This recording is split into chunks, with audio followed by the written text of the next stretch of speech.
आभाळामध्ये झालंय पावसाचं वातावरण, त्याच्यामुळे शेतकऱ्याचं झालंय अजूनच मरण. वरून पडायला तयार झाल्या पावसाच्या सरी, वावरात बाया कांदे काढून पाठीमध्ये भरी. राम राम मंडळी, आपल्या या नवीन ब्लॉग मध्ये तुमचं सर्वांचं मनपूर्वक स्वागत. भानगडीत भानगड अशी भानगड, बाया आल्या वावरात कांदे काढायला. काम तर दिसत नाही, माणूस तर बसत नाही. आपल्या लुणाचा पांडल फिरवला आणि रेशन दुकान गाठलं. दिलीप भाऊला म्हणलं आपला नंबर लागल का थंब द्यायला. त्यांनी माझं ऐकलं का नाही ऐकलं काय माहिती. ये इकडे पटकन थंब दे. तुमच्या अजून लक्षात आलंय का नाही मी कुठे आलोय म्हणून. तर भावानं मी आलो रेशन दुकानामध्ये. त्यांनी माझ्या आधार कार्डचे नंबर खटाखटा दाबले. आता ठेव अंगठा. रेशन दुकानामध्ये आपला जोडीदार काय दिसना, नुसता काटा दिसत होता. त्यांनी परत खटाखटा बटन दाबून थंब ओके केला. त्यांनी त्याच्या वहीवर काहीतरी लिहिलं.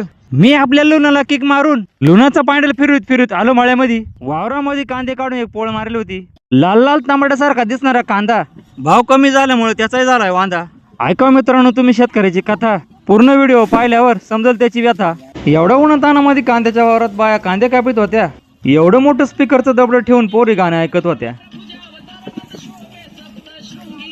आमचं हे बारकं पोरकं रिकामं कामांतामाचं वावरामध्ये हिंडत होतं. मित्रांनो हा हरभरा कसा काय झाला कमेंट बॉक्स मध्ये नक्की सांगा. कांद्याच्या वावराकडे जाऊ मी नजर मारली तर बाया वावरातून गायब झाल्या होत्या. म्हणलं बाया गेलाय कुठे नेमक्या. बायाने उन्हातानामध्ये अर्ध वावर उपटून खांडून टाकलं होतं. त्यांच्या पाट्या वावरामध्ये पडेल होत्या. मी जेव्हा आपल्या घराजवळच्या आंब्याच्या झाडाखाली नजर मारली तर बाया जेवण करीत बसल्या होत्या. ते म्हणते ना भावानो, आधी पोटोबा मग विठोबा.